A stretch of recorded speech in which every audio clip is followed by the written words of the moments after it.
great. Good evening, good morning, good afternoon, ladies and gentlemen, and welcome back to MotorMouth Broadcasting, and welcome in to the 204 League for the Summer Heat Series for Round 3, live from Bristol Motor Speedway here this evening. Not for the dirt track, for the tarmac-laid course here out at Bristol. Hamish Runner alongside Jim Cunningham calling it for you here this evening. Jim, it's going to be a tough night of racing for these drivers, a good night of racing on the late model stock, and well, we've had a little bit of carnage over the first few weeks, but I think tonight we're going to be in for a bit more with the, we'll call it, flattened out kidney bean shape of Bristol, and see how well these cars last. Well, by the way, it's good to be back with you after being on vacation. Apparently I stole Kermit the Frog back and brought him back from vacation with me and decided to use his voice to broadcast. So there's that. We're doing it for the kids, Jim. Yeah, it is for the kids. So Bristol Motor Speedway is arguably my favorite short track. It has been just, I don't know, there was something about it back in its heyday when they put 100,000+ people in there in such a tight little coliseum type environment. I love this place, and I've driven a lot of cars around here, and I'm watching these stock cars tonight, these late models, and I'm shocked at how loose they're running. Oh yeah. If practice is any indication, this could absolutely be the most incidents that we've seen so far in this series. They're all over the place. I think Bristol, looking at it, you would think coming into it, probably going to be the most incidents. But you think of short track racing, Jim, you think of three places, at least in my mind, of modern history. Think of the LA Coliseum, you think of Martinsville, and then you think of Bristol. They're probably the three most well-known short tracks. Well, you could probably add Langley in there possibly as well. But Five Flags. But, I mean, Five Flags as well, yeah. But, well, I try to forget the Coliseum because that was nothing more than, well, it was just nothing more than a promotional gimmick, really, is all it really ever was. I think it looks cool, though. Like, in the middle of a stadium like that, it looks sweet. But having NASCAR racing there, no, it's just... No, I mean, like Legends cars or, stuff like that, maybe. Sweet. Yeah, but I don't. I'm just not a fan. Plus, you got, talking about historic short tracks, Hickory Motor Speedway. Yeah, of course. South Boston. There's a ton of, when you get into that. But to me, Bristol is a different kind of short track. Bristol is a NASCAR short track. Yeah. It's hard to run, a Cup Series event at a Hickory or South Boston or, any of those. But I don't know. It's just something about Bristol. It's magical. I've always thought it was. And I love this place. And, with 12, so far it looks like we're going to have 12 drivers tonight. I don't think it should be hugely incident filled, but the way these cars, I've never seen cars run this loose here. The setup they're running is really, really loose. real loosey-goosey, it definitely seems. Loosey-goosey. Ryan Camber has also given us the power to decide the Dash for Cash driver tonight, which that pot has also gone up to $35 now. $45. Or $45, sorry, $45, that's right. We're not going to announce it though, Jim, I think until after qualifying, because just in case anyone out there is watching who are racing, we don't want to give them any advantage into knowing which position the Dash for Cash is. We have picked a number, and we have. And the number has some semblance behind it. It was picked for a reason, and all will be explained later. Yep. And then as of next week, we'll probably just do a wheel spin, if I'm honest with you. But I just got to get one. I've been busy and sick, and so I didn't download one of those wheel spin thingies. You can. What you could do is as well, and we can obviously talk about it off air better. You can just open up a wheel spin on a website, load it up as a browser source, and then trim it. But it's a fair bit of work to do that as well. Qualifying's about to get underway though, so drivers are going to head out there. It's lone qualifying as well, Jim, so obviously it's not going to be as chaotic as if they did open qualifying. Could you imagine if they did open qualifying? Especially on these short tracks, it'd be chaos. It would So be chaos. solo qualifying for them means that they head out there and they can get some lap times in. Ryan Camber just pulling up nice and short. He was, of course, a Dash for Cash winner last week, failed to get it. And I never got a chance to actually tell the story of Wouldn't You Know Who Won the Pony, which I felt very disappointed by, if I'm honest with you, Jim, because I was hoping I could. We've got 5 minutes here. We do. The story only takes two. So pretty much for there you go. I will likely reference it at many other times throughout the season as well, because Ryan may get into the position of being the Dash for Cash driver, but it's from the old territory wrestling days, more so when they would have fairs and they'd have, come down to the fair and see the wrestling, Jim, and the promoter, this one I think it was down in Kentucky. They hosted one and they were going to give away a pony. They were having a raffle to give away a pony, so they sold heaps of tickets, and it got to the main event of the day for the wrestling, and then they were going to pull out the raffle ticket to win it. So they did the draw, and the host and the owner of the promoter pulled it out, and he read out the ticket. He said, "Wouldn't you know who won the pony? My son Blue." And the whole crowd turned on them. But he just swearing them out, throwing their drinks and everything at them. So when we reference When You Know Who Won the Pony, well, it's because the owner's son won the pony, and Ryan, in this case, is the admin of the series. So it would have been like, oh, when you know who won the pot of money that we've put up on, it's me, the owner. But he's even admitted, Jim, that he would have just put the money back into the pot and let it run over for the next week. He did indeed. I'm not sure what Adam is referencing here in chat. He said reset. Not sure what. I don't know. I don't know about reset. Qualifying's underway. Not sure what that's in reference to. No, I don't know either. We haven't heard anything from Ryan that they're going to be changing server for whatever reason. And I must say, I may tell that story. It is told best by wrestling producing icon or legend Jim Cornette, because he has that southern US accent, Jim, and he does. It just sounds better coming out of Jim Cornette's voice than mine. Who's the wrestler from Bristol, Tennessee? Oh, that's right. We were going to find a wrestler. Okay, let's find out. Okay. So apparently Tyler Smith is awesome, and Scarcasm. Oh, apparently they know each other. I really don't know. I really don't know what he meant by reset, though. I'm curious about that. I got no idea. Is there a problem with one of our feeds? There are two, Jim, from Bristol, Tennessee. There are. Now, they are obscure. Okay. Yeah, we'll say obscure. So for anyone who's a fan of Japanese, oh my gosh, wrestling company New Japan Pro Wrestling, Bullet Club member Chase Owens is from Bristol, Tennessee, and then anyone who is a fan of I gotta find out what they're called. Is it American? The Rock and Roll. Yeah, no. Well, Chase Owens is American, but anyone who's a fan of the Rock and Roll Express, obviously Ricky Morton and his tag team partner, Ricky Morton's son, is from Bristol, Tennessee. Kerry Morton, who's actually a wrestler as well. So we don't have as many. That's the best we can do. But they are literally from Bristol. So we've got the town, and it's about as it's about as famous as, if you're a fan of New Japan Pro Wrestling, you'll know Chase Owens. And then otherwise, if you grew up watching the Rock and Roll Express in the 80s and 90s, then you may have so Ricky Morton had a child and he's from here. I definitely remember the Rock and Roll Express.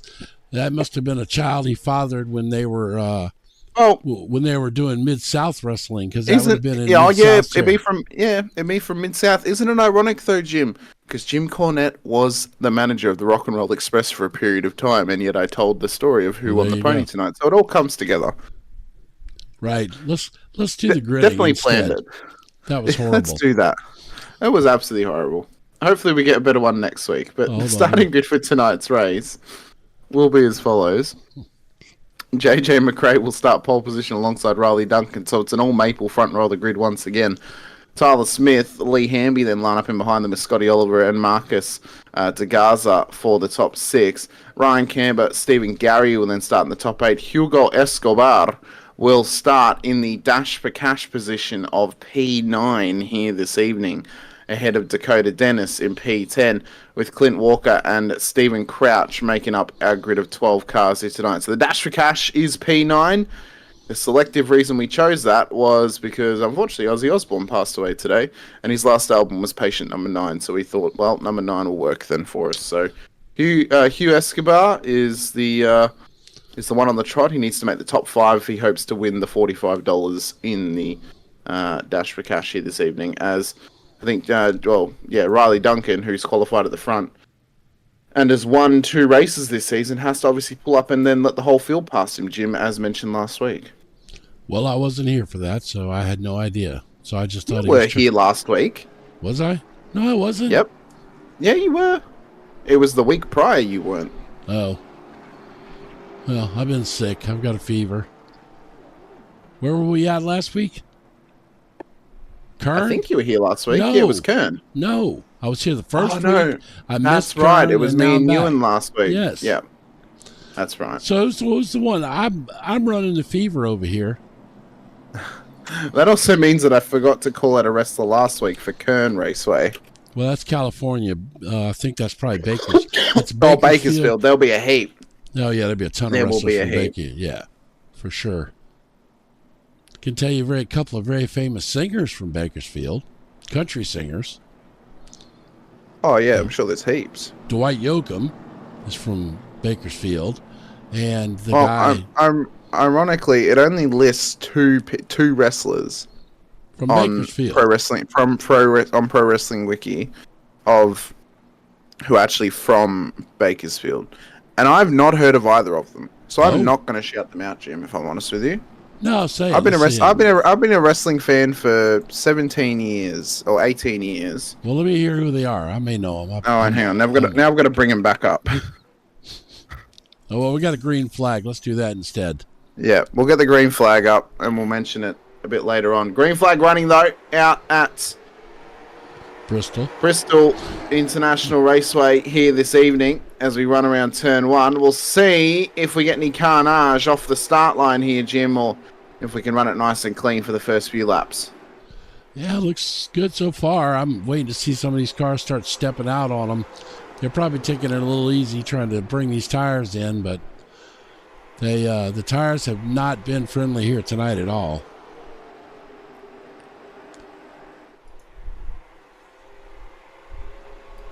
There they go. Oh, there's one in the back. Yep, there they go. Now they're just starting to get into it.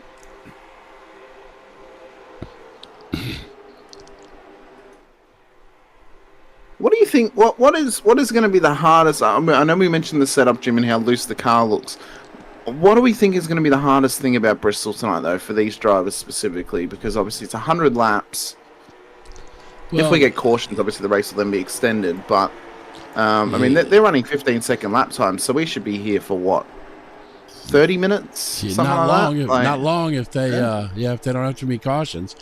Well, the one thing about Bristol is, it's been described, especially in a NASCAR vehicle. These are a little slower than a NASCAR vehicle, but it's been described as flying a jet airplane in a football stadium, because the cars are going so fast and it's constantly turning. But when they changed the banking here and made this higher banking like this to give it where you could run multiple grooves here, it's easy to rip off laps here, if I'm being honest. You kind of get in a groove and forget. But so I think the toughest thing is going to be managing your tires, because the way these cars are stepping out in the rear end, you could burn the rear tires off these cars fast. And, well, you also you mentioned getting into the rhythm, right? And then you kind of just start chewing up the lap times and the laps. Yeah, can you then start to just get a lapse of concentration? Because you get into such a rhythm and you get used to driving around here, lap after lap after lap, and eventually that loss of concentration happens and you make a mistake, you end up in the wall. So I think it's also going to be about keeping yourself mentally clear going throughout this race, because I've had it before. I'm sure you've had it as well, Jim, where you're in the rhythm of just cutting laps. I've had it happen in 24-hour races, even 12 hours, or even just in officials and doing ovals, and you're just cutting laps, and then eventually you're like, you have a little moment and you have a little rear end slide or whatever it is, and you're like, oh, that's like a wake up call. Just, try and stay focused here. Where if you don't pick up on that as that's happening, it then becomes a continuous mistake you make, and then that leads to a big mistake and you end up in the wall. All right. Well, yeah, no, you're right. And that definitely can happen. But look at this battle shaping up here in the front. Isn't it? I mean, we've made 10 laps in 3 minutes, or 13 laps in 3 minutes. So if we go green the whole way, we're going to be done by, quarter past the hour, roughly, Jim. I mean. Well, I mean, that's if you come out to these short track events during the week like this and you take care of your business, you can, make them a fun, quick event, and you're done. They don't have to be 3 hours, like some of these broadcasts that you and I have done in the past. Like the Martinsville 500, Jim. I mean, that there is a long event. Although that's in MX5s, but still, yeah, that was almost 5 hour event. Yeah, JJ McRae inside line with Tyler Smith, on the inside line, just getting tucked past JJ McRae. They've got the lap traffic ahead of them of, I believe that's Hugh Escobar, who's our Dash for Cash driver tonight. So currently not in the position to make the top 5, but chaos is chaos, Jim, and it can cause anyone to make a mistake. As look at this, Riley Duncan, who started at the back of the field, has already gotten past his good friend JJ McRae, and up into P3 he goes. And now looks to chase down we'll call them the Cadillac teammates of Scotty Oliver and Tyler Smith at the front of the field. And we just saw then how loose the 18 got of Scotty Oliver. It's still getting loose on exit, and it's costing him runs out of the corners. And look how easy it is then for Riley Duncan to get past him. He is as smooth as butter at the moment, and that's going to be the key tonight. Not only looking after the tyres, but remaining as smooth as possible to keep the car in line and not give up the run through corners. I think at this stage, they're going to be running pretty clean at the moment without caution. I think they're probably going to go to lap 50 or 60, and then they'll pit, and then they'll just stream on home. Because and if you're Riley Duncan and you're driving so smooth, you're fine doing that because your tyres are going to last. But if you're Scotty Oliver, we spoke too soon though. Yellow flag is out. Stephen Gary has had a minor moment. He is still rolling though, but he's had a moment that's brought out the yellow flag. Well, it's a big surprise. It's on quarter speed. We probably don't want the scenic view. Let's see here. Oh, big slide, big slide, big slide. Oh, gets drilled. That was Marcus De La Garza. Marcus De La Garza in the 99. So, wow. Of course, in the ride weights entry is Marcus. Let's go back and look at that without me jumbling around in the cameras. Yeah, let's see if you pick the slowdown moment at the right moment. Oh, bang, straight into him. Yeah, that's unfortunate. That's just there's nowhere to go really there. I mean, No, you don't have much. You're gonna wreck your car no matter what, trying to avoid him there. Yeah. Dakota Dennis is in pit lane as well in the what can only be described as a movie prop. Although they've come through for what seems to be a drive-through. So, oh no, they're going to come back into the other side of pit lane. I see. Fair enough. Yeah, it's a dual. It's the dual roads to Bristol layout. Yeah. But yeah, the Dakota Dennis's car looking like as Tyler Smith is just blinking at the front of the field, looking like a movie prop right now, Jim. Just all green screen used to hold up something possibly. Well, we're going to load the livery and post for them. We'll just lay it over the top. Right. Don't let me be in charge of your livery. It could be bad. All right, where's he at? I need to go find him. There he is. Yeah, that's green. And what's funny is he's got like one door panel on the driver's side that's a different color. Look, watch. Yeah. See it? Yeah, it's a slightly different. It's like it's spec mapped on the green to make it slightly different. It is spec mapped on the green. I mean, I kind of, if that's intentional, I kind of get what he was going for there, because Yeah. you could show up to the racetrack on a Saturday night and see somebody's car like that, but it's pretty funny. So, Dakota Dennis has just taken positions. That's not how that works. So hang on. So Dakota's just done a pit stop, and they've just gone up on the high side, and they're taking positions now. That's not how that works. Are there lap down cars though? No, they're not. As we go green once again, those cars that they've passed were for position. Well, he passed them under yellow for position. Well, they will. They'll black flag him if that's the case. Well, I hope so, because otherwise that's just unfair. It's Escobar and Gary have just given up a position, and he's just passed them under yellow blatantly. So, yeah, no, there was a reason, one way or the other. It was either iRacing told him to for some reason, but I thought Escobar went a lap down. We saw him go a lap down. No, he was on the lead lap. He got his wave around and was back on the lead lap. Okay. That's why. That's why. Cars that get a wave around are they have to go to the end of the line. So anybody that pitted would still be ahead of them. Oh, okay. Yeah. Okay. Well, that's fine then. So one of the things we were talking about tires earlier and how these cars are slip sliding around.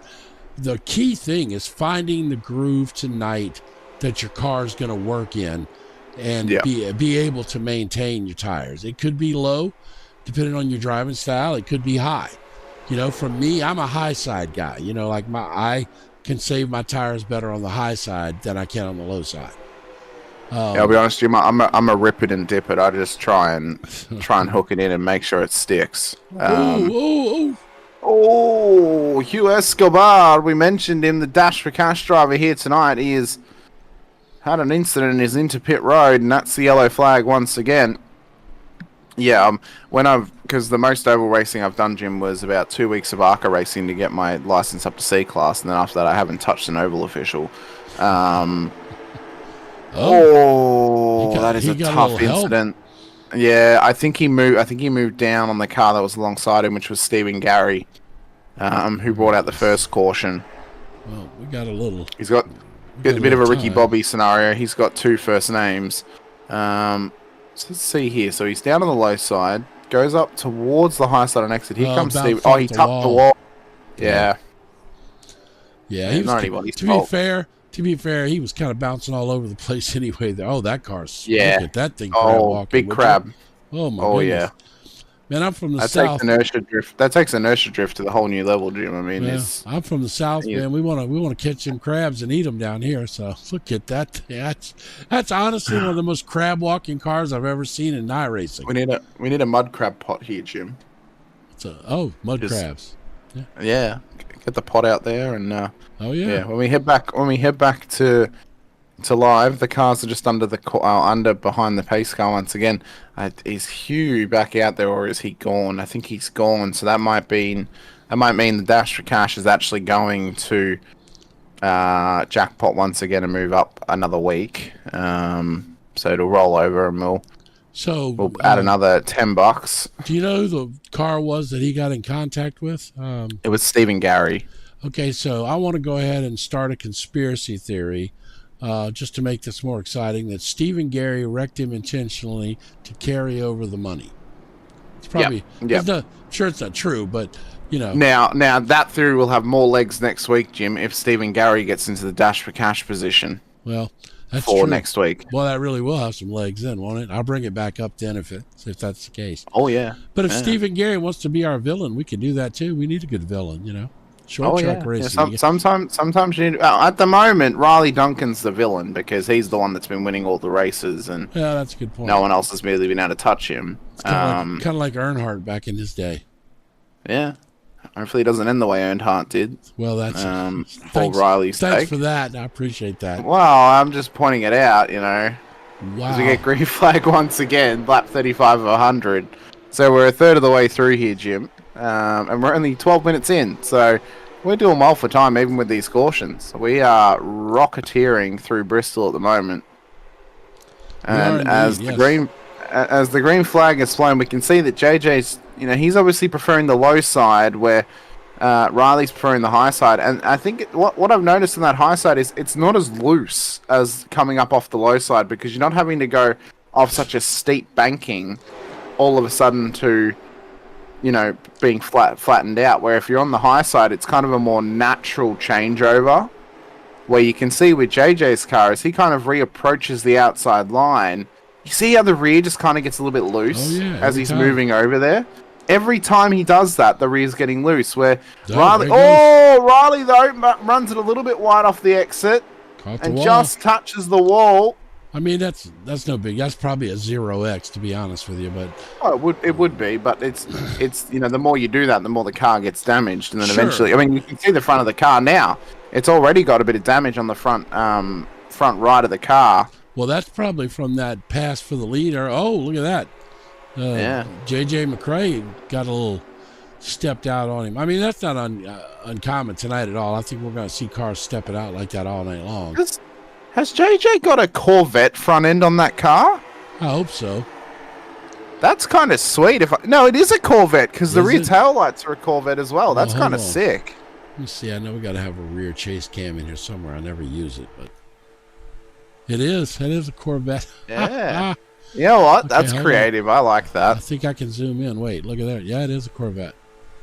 Yeah. And by the way, fair play. Give his sponsor a little plug there with his Corvette front end. Honestly, of all the front ends I've seen stick on a late model, that might be my favorite right there. Yeah, that's a creative one for the front end of it. And I think with the spec mapping on the car, it doesn't look out of place. No, not at all. Not at all. It kind of just sits in quite nicely with it. It does. Yeah, no, that's absolutely fantastic. I hate the rear chase cam normally, but that was beneficial there. Well, you'll notice as well the rear taillights are actual Corvette taillights too. Of course they are. Yeah, you got to have it all matching. Hold on, let me. But I could imagine, Jim, early 2000s, like, because obviously they had the Gen 4 cars in the early 2000s, and the cars, they had the Pontiac Trans Am for a little while as well. That's giving real Pontiac Trans Am vibes for a NASCAR, and I could imagine an early 2000s NASCAR having a Corvette. Well, I was a huge Trans Am fan back in the late 70s and early 80s, the Smokey and the Bandit days, Yeah. Trace Brown, fun fact about Tyler Smith, apparently he is pretty good at soccer. Not amazing, not fantastic, he's pretty good at soccer. Yeah. Yeah, he'll get out there on a Sunday and have a fun time as well. We got Scotty Oliver here. He races real cars. I saw a picture of his dirt modified tonight. We found out a lot of stuff. We get Ryan Camba. Used to drive a Ford Festiva for a sim racing unit. And now has it in a trailer. Yeah. Yes. Well, that's a lot better than in a Ford Festiva. It is the most Florida thing that Ryan could have done, it's hilarious. No, that's straight up redneck. That's way more than just Florida. Oh, yeah. That is straight up redneck. In fact, that's probably a little too redneck for Florida, if I'm being honest. It's more like South Carolina, is it, Jim? I mean, no. That's straight up like Alabama. No. Mississippi, Alabama. No, it's country, Georgia. Yeah, low country, Tennessee. I mean Kentucky. Something like that. Yeah, that's country there. Yeah. I've also noticed as well, his car is worse for wear at the moment. The front of that thing is looking wrecked right now. And you know what? Even based on his photo, Jim, that is a man that has a rig in a trailer. I mean, absolutely. That there is a man who has a rig in a trailer. And you cannot tell me any different. We know it's a fact. And it looks to be one from the outside.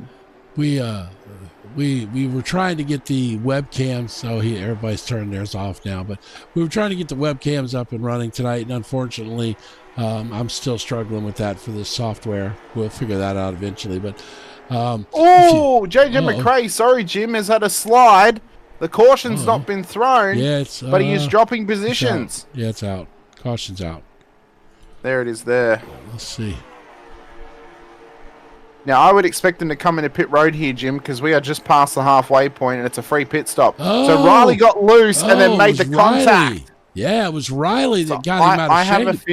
I have a feeling that Riley may come in for his stop and then may do a self-inflicted drive-through because he's a pretty fair racer, Jim, and he knows that was a mistake then.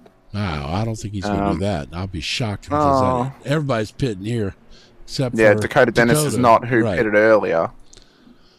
Yeah. To be fair to Dakota, they probably don't need to pit. They can probably keep going. So let's see. I don't see. Well, there's one taking 2 tires. Oh no, Dakota's in pit road. Sorry, they're on the other side of the pit lane. Yes. Yeah. But they'll be able to take less fuel, so they may still get a nice little benefit of this. The front runners of Scotty Oliver, Tyler Smith have come out ahead of Duncan and McRae. Yeah. So apparently, Duncan and McRae were probably getting just a touch of work done on those cars.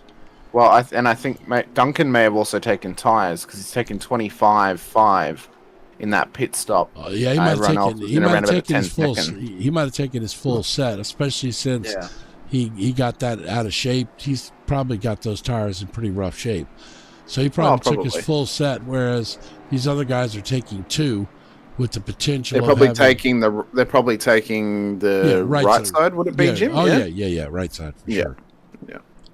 Yeah, the right side on these cars probably takes 5 or 6, maybe even 8 times the wear that the left sides do. Especially when they're running loose like that, you know. So it's going to be it's going to be your back tire that gets eat up when they're loose, obviously, and when they're pushing and tight, it's going to wear your front tire. But if you got the car in the way you want it on the loose side where it's not tearing up your front tire, because once your front right tire goes, the car won't turn anymore, and that's just death in these cars. You can throttle control the rear kicking out on you, but you can't do anything about when the front right's gone. It's over, man. Oh yeah. We got that pretty green car up there. I kind of dig it. Adam asking no end of line for the 97 for causing that caution. I'm unsure, if I'm honest with you, Adam. I would say that'd be fair, although he would only then be in behind JJ. Well, although he'd go behind the lap cars too. So let's get this green here, and we'll discuss that. I've got thoughts on that, and I may be wrong, but I have thoughts anyway. I mean, with green flag again, it wasn't an egregious hit. He got loose, and JJ went for the move, and unfortunately put his car in the wrong position. The thing is, you're not ever supposed to hit a car in front of you in the rear end, even if they get out of shape. So the reality is he got out of shape, and then JJ hit him. I thought we were going to get another caution then. How is Riley then already back up the front? Well, because he exited pit road behind Oliver and Smith. Okay, that I don't know. That's what I don't understand. He's come out of pit road not in the race lead, but he's restarted the race in the race lead. Oh, okay. So, no, I don't know. All right, I'm confused. In some short track circles, you get to maintain the position that you had when the caution came out. Okay, well, in my point of view, Jimmy, if I'm honest, yes, with the pit stop strategies, that's unfair. I mean, I agree. He decided to take all 4 tires, and he got to start from the front of the field again. He should not be allowed to start from the front again. He should have to start wherever he came out of pit road. We'll need to ask about that. So yeah, as we're learning the rules of this league as we go along. So and fair if that's their rules, fair enough. That's their rules. More power to him for taking advantage of it. But yeah, I think he took advantage of it then, obviously, but. You know, there's also the thought process of, well, you pitted, you took more time, you should not be able to go back out in the position that you came in. I mean, that's just, maybe it's the road racing thought process of mine. Well, again, it's 2 different worlds for sure. And, you're walking on the fine line of the 2, but, yeah, I mean, there are some, some different rules that apply to especially short track racing. It's different. Oh, yeah. It's like dirt racing. Dirt racing, you would get your spot back 100%. Whoa, look at McRae, man. Oh. Yeah, that was rough. Oh, yeah. Also, Marcos de la Garza had an incident. He's actually jumped straight back to pit, so I don't think the caution's been called for that one. We've stayed green. But 68 of 100, we are cutting down the laps very, very quickly here, Jim. Only a few laps time, and we'll be at 30 laps to go. 1 lap time will be on... Yeah, nice. I'm a child sometimes, Jim, when it comes to the lap number. We're on the nice lap right now. I have a race coming up this Friday, Jim, at Michigan. Can you guess how many laps we're doing? Yeah, I probably figured 69. it out. The title of the race, Jim, is 69 in brackets, nice, out brackets, laps of Michigan. That is the title of the race. You Australians are freaks. We have fun. It's a fun time. I tell you what though, Jim, the new ARCA cars, that's what the series is. I like them. They have thrown out some great racing for us. They really have. And they came under a lot of hate because it's hard to get them to turn. But man, look, I like those cars. They've thrown out some phenomenal racing all throughout the piece. And, we've had some big wrecks in that series, but you often get big wrecks in those series as well, as McRae's trying to move on forward. Yeah, he's working his way back up pretty fast. I mean, he's flying. He gets caution here and tightens things back up a little bit. He's gonna be right there chewing on him again. Yeah, he'll be right on him, and he'll be ready to put the assault on him as well. Oliver has started to just try and eke back up to the front to Riley Duncan, but he has got his teammate hot on his heels as well of Tyler Smith, so these guys will hope to work together to get past Duncan and end his arguably reign of terror, Jim. I think we can both agree. He's won every single race thus far this season, so reign of terror.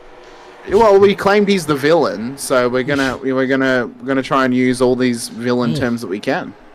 Well, clearly, Tyler Smith he's got his car working pretty good there. It looks like he turned it down to the bottom. Yeah, it turned it right down to the bottom, and it just stuck. I'm glad that we're not the only ones that are confused, Jim. Adam's also confused in the chat as well. Oh, I saw that. Yeah.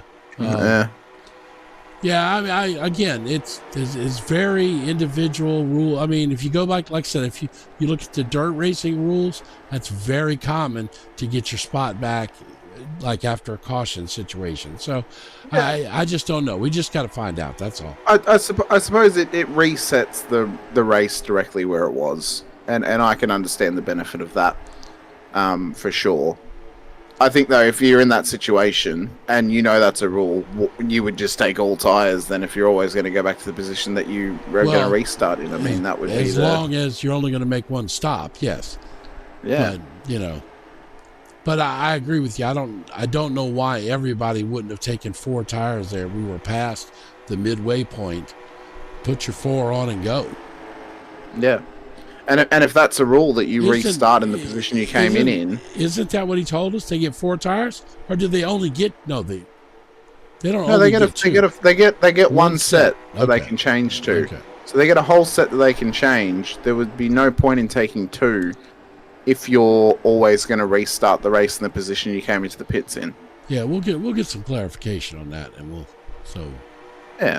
We'll get the talking to from Ryan post race and be like, hey. How does this work? Just so we're clear. These 2 guys here, man, they're teammates. Not really sure that they should be battling right now. They should be doing everything they can. I think they know they're not. I mean, they're matching the pace of Duncan, but you look at the fastest lap. Duncan's a good 5 hundredths faster than them. Now, that's a very small amount of time, Jim, in regular road racing. In short track racing, it can be a world. I mean, you go 500 faster every lap. Eventually, you're going to build up a second, and you're going to be able to just run away. God, I wish I could have done the math on that real quick. I would have looked so intelligent. For a whole minute, for 500ths of a second. Yeah. Yes, you've done it in 42 laps, but no, I'd take my shoes off to count that high. I can't do that. Well, it'd take you 20 laps to get a full second. No, that can't be right, huh? It would take 10 laps if it was a 10th. Yeah.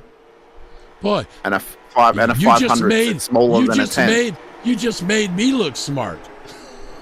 No. Jim, if a 10th is 10 laps, 500 is a smaller gap. Okay, never mind. I'm sick. I got a fever. The fair play. I pulled the COVID card last week, so I'll let you pull that one. Yeah, I got a fever. You know what? If we get another restart, I'm gonna do a crank it up just because I feel like it. Oh, fair enough, Jim. Fair play. I mean, we've got 11 laps to go. We'll see if we get a caution in the last 11.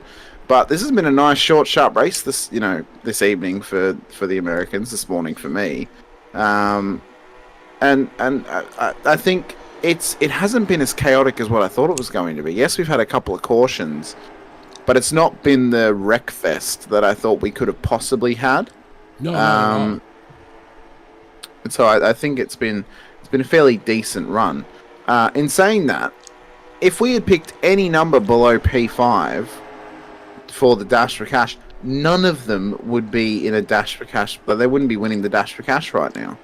No one from below the top 5 who started there have gained into the top 5. Only the top 5 had remained. They've only just swapped in between themselves. JJ desperately needs a caution. Because JJ's fast right now. He's turning some good laps. Oh, yeah. He needs a caution right now. Yep. Yep, JJ needs one. He needs that caution just to try and tuck back up onto the back of Tyler Smith and Scotty Oliver and to get a hope at getting a podium here. The win might be out of touch, but a podium's on offer if we get a caution thrown. Oh, yeah, and that's absolutely what he needs. Well, he's only one out of a podium right now. He is. The problem is he's 3.5 seconds back, which is a lot of hundredths. Oh, yeah. It's a lot of thousands, Jim. It is. It's even a lot more thousands. It's like 200 thousands, 5,000. Yeah. We're teaching maths here of, oh yes, no, 1,000 may be bigger, but 1,000th is smaller. Yes. 4 laps to go though here at Bristol International Speedway. It's been a nice short, sharp race. It's been great entertainment, Jim. We bring the entertainment factor. It's been a good race thus far. Education, entertainment. What else can you ask for? Math classes only hope to get this much entertainment out of them, Jim. You can talk about algebra all you like. You can talk about Pythagoras theorem all you like. But, Pythag doesn't help you figure out how fast an oval is. Only MotorMouth Broadcasting helps you figure out how fast an oval is. And that's a special kind of maths. White flag, though. Final lap at Bristol. And Riley Duncan's under pressure from Scotty Yoller at this stage. But Scotty's not really giving me any indication, Jim, that he's going to be able to pass him here in the final corner. As they traverse round for the final time at Bristol, Riley Duncan goes 3-0 here in the 204 League Summer Heat Series to Scotty Oliver and Tyler Smith in P3. JJ McRae, Lee Hamby make up our top 5. Stephen Gary, Dakota Dennis, Ryan Camber, the last of the finishers, Marcus De La Garza, Clint Walker, Hugh Escobar never finished out this race. Stephen Crouch never got started. So the Dash for Cash will roll over again the next week. It'll move up to 55 USD. And we'll see who wins it next week. But for Duncan, I mean, dominance personified, Jim. I think we can agree. No. Yeah, he's... And the thing is, like I said, there's real life race car drivers in here. I know Scotty Oliver drives the car in real life. That just goes to show you that, Riley Duncan's fast. Oh, yeah. It's a good thing he's got Easy Clean. I don't know what Easy Clean is, but he just probably got his car dirty doing all those donuts. So. Oh, he'll get it nice and tidy and prepped for the next race of the season as well, Jim, I'm sure. I have to say, as a broadcaster, I'm pretty lame. So what I'm going to do before we do interviews is I'm going to pay some bills. In logistics, Fair enough. precision isn't a goal, it's the expectation. At Aspire Crossdock, we exceed it every day. Serving Fortune 50 companies from our strategic hubs in Greensboro, North Carolina, and Indianapolis, Indiana. Aspire Crossdock delivers fast, reliable, and fully customizable logistics solutions tailored to your supply chain. From expedited cross-dock to end-to-end third-party logistics, we're not just a 3PL provider, we're your competitive edge. Driven by the latest technology and guided by a relentless focus on service, Aspire Crossdock brings you unmatched speed, visibility, and accuracy in every single shipment. Innovation, execution, satisfaction. Aspire Crossdock isn't just keeping up, we are setting the pace. Find us on aspirecompanies.biz. Aspire Crossdock, where logistics meets success. Do you love Orlando's theme parks, but the long lines have you losing the magic? Introducing Ride Waits, the Apple Watch app designed to help you skip the stress and ride more, with real-time wait times and park info right on your wrist. Whether you're exploring Walt Disney World, adventuring through Universal Orlando, or taking it all in at SeaWorld, Ride Waits helps you navigate smarter and get the most out of your visit. No more wandering, no more guessing, just more riding. And it's not just wait times. Ride Waits also offers tips on the best times to ride, general park info, and helpful alerts so you never miss out on your favorite attraction. Whether you're planning ahead or making game day decisions in the park, Ride Waits keeps everything you need at a quick glance away. Ride Waits, your wrist-side guide to the best parks in Orlando. Available now on the Apple Watch store. Not affiliated with or endorsed by any theme park brand.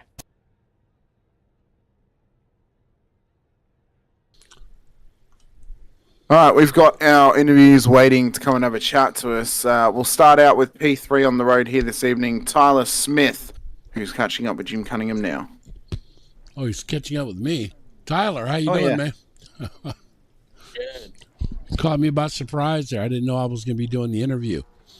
So, P3 tonight, pretty uneventful run for you, really. You just, how was that car handling tonight, man? It seemed like they were horribly loose out there. Yeah, it was really loose in the first half, and then after we took right sides, it kind of tightened the car up and helped it a lot. It did look like, but it was definitely loose at the beginning. It did look like you were kind of planted there towards the middle middle end of the race. I saw you turn it down to the bottom a couple times, and it stuck and just drove right on through there. It looked like you, like I said, like you had found that balance and it was driving off the corner pretty good. But Riley Duncan's hard to catch no matter how good your car's hooking up. No kidding. Yeah, no kidding. He is one fast cat. He really is. He really is. So I wasn't here last week, so I'm not really sure where you finished. But how you think season's shaping up so far? It's gonna be all right. I don't think we're in contention to win it, especially if Riley shows up every race. But we'll definitely be in the top 3. Yeah, somebody's gonna have to, put a banana in his tailpipe or something. No kidding. It's gonna unplug his Wi-Fi one night. Something, man. I don't know what's going on, but yeah, that guy's fast. All right, well, congratulations on a third place finish, and you got anybody you want to shout out to while we got you in here? Yeah, shout out to the old lady for sitting down and watching me every night, and everyone else who came and watched the broadcast. I appreciate y'all. Man, you must have a good wife, because if I call my wife the old lady, I'd be missing a few more teeth than I already am. So let me just tell you that. So oh shit, I got mad respect for you right there already. Hell yeah! Tell her don't hit you. I wasn't trying to encourage that now. So yeah, I'll tell her. All right, man. Well, we'll see you next week, and hopefully we can talk to you again. Oh, yeah. See y'all. Yep, see you.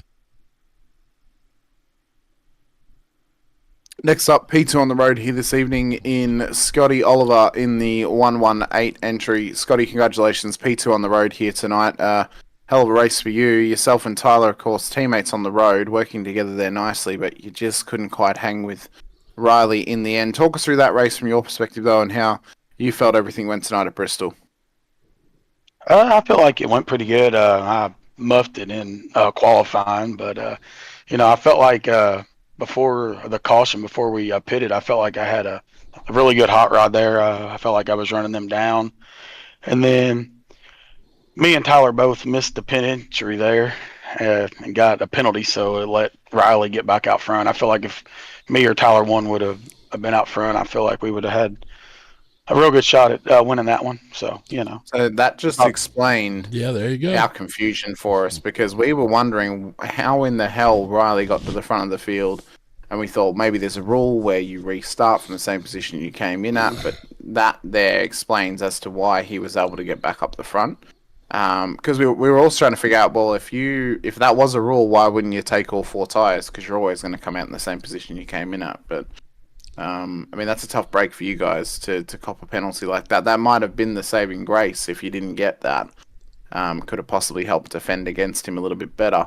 What do you think that you guys can do just to better, I don't want to say attack, but better challenge him across the next few weeks? Obviously, we've got Nashville next week, Richmond, and then North Wilkesboro. So how do you think we're going, or you guys are going to be able to maybe defend against him or get up to his pace to really bring the fight to him across the next 3 weeks? Well, I really feel like that if hadn't got a penalty there on pit road, I feel like I had pretty good pace because I was looking at the lap times there at the end, and he had fell off to like 4s and 5s, and I was still running pretty consistent 3s. So I really feel like if I had 3 more laps there, which I mean, it's always, I wish I had 3 more, but if we did, I feel like we were about to make the pass for the lead and probably walk off with it there. So. Well, Scotty, it was a pleasure to watch once again. A fantastic race from yourself. And Tyler, your teammate too. Let us know anyone you want to give a shout out to. Anyone who may be watching out there giving you the support. And myself and Jim, congrats on your P2 here this evening, and bad luck copying that penalty. I'd like to thank Top Tier Custom Design Apparel, Billy's a Badass Barbecue, Cuddy Speed Shop, Tyler for, me and him always seem to work real good together. So thank him for all his help. Thank you guys for the awesome broadcast, and Ryan for the 204 League for giving us a place to race. Very good, Scotty. Best of luck next time out on track. We look forward to seeing how you go. All right, thank you. Thank you. Next up, Jim, we've got our race winner here this evening in the 97 car, Riley Duncan, who has now gone 3 and zip this season. Riley, just quickly, we've had claims that you race with a controller in the chat. Is this true? Oh, it's true. Xbox controller. What an it.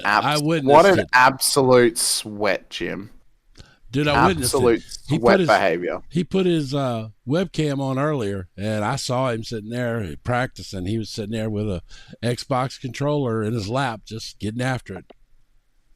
Now, we've been able to call a couple of series with some different controller-based drivers. How do you go on a road course, Riley? I don't really drive them, to be honest with you. I don't like road courses. I like turning left.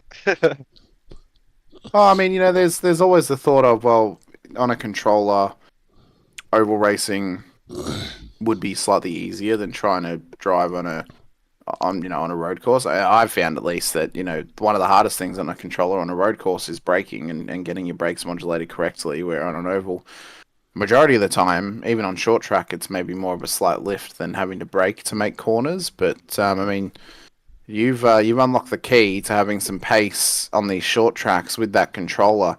At the moment, do you think there's anyone that can stop you in this league? I mean, you've gone undefeated at this point. Probably saved by a penalty tonight to get put back up the front, but he's trying to turn you in. He's trying to turn you into the villain, just so you know that. Oh, it's okay, man. Everyone already doesn't like me. Okay. This is not out of dislike. This is out of us wanting to be able to create a narrative to keep it interesting. If I'm honest with you, that's all it is. That's right. And have some fun.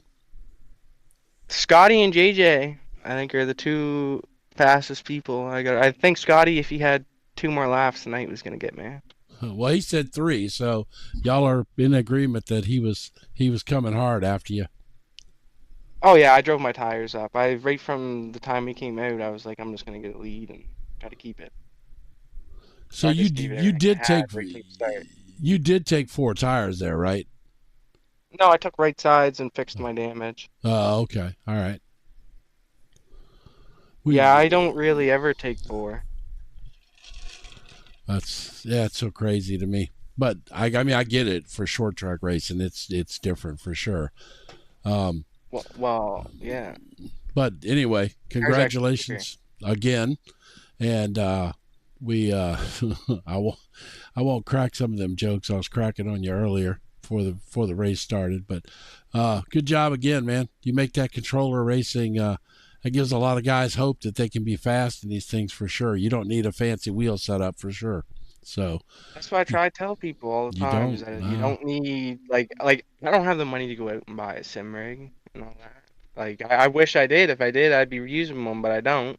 So I run my controller and it works good for me. no, clearly. So you got anybody you want to shout out to before we let you go here? Yeah, of course. Shout out to Easy Clean, BRNZ Performance. Who else? Viper Graphics, of course, for doing up my paint, which looks pretty sweet. And yeah, that's it. Thank you. Thank you guys for streaming. All right, man. Thanks, Riley. Thank you so much. We'll hopefully see you next week. Yeah, hopefully we'll see. I'm pretty good at Nashville too, so hopefully. All right, Riley. I love it. We'll chat to you soon, I'm sure. There's our villain Have a good coming one. out. I love it.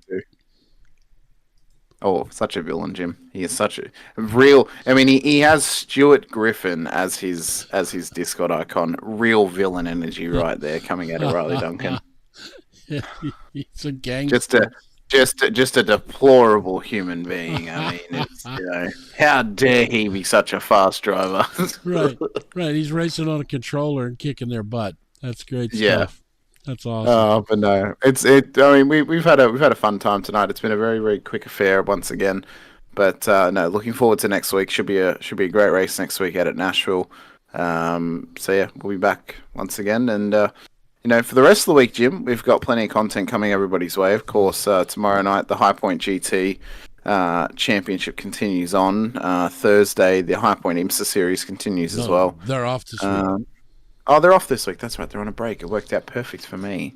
And then I'll be back on the channel on Sunday morning for me, Saturday evening for everyone else, for the I2I Motorsports Xfinity Series. So that should be a fun time as well. All right, buddy. Let's wrap it up. We did this one was a quick one tonight. Oh yeah. I'm not used to finishing this quick, Jim. If I'm honest with you, so well, that's not what your partner said, but we'll leave it a go on that. Well, thank you everyone though for watching along with us here this evening. If you're watching us for the first time and you've been here for a while, be sure to hit the like button, the subscribe, the bell icon too, to follow all the racing series we bring your way here on MotorMouth Broadcasting. A massive shout out to the stream sponsors as well of DRE Digital Race Engineer and Track Cams as well. If you want to check out any of my broadcasting stuff, I don't go head to head with Jim at any point. You can come see me at Infinity Broadcasting. You can fill your whole week with myself and Jim across both channels. It's a great time. You can't get much and a better great way than to that. fill it. Oh, I can't. It literally cannot. And if you're an American and you want to get up at 6:30 and watch broadcasts, then you can come watch mine. Otherwise, you can just watch it during the day. But no, massive appreciation to everyone who's watched along with us here this evening. We'll see you guys next week for Nashville for the next round of the 204 League Summer Heat Series. But I've been Hamish Runner with Jim Cunningham alongside. Appreciate your time. Appreciate you taking time out of your days, out of your lives to join us once again. But until then, stay safe, drive hard, and as always, bye for now.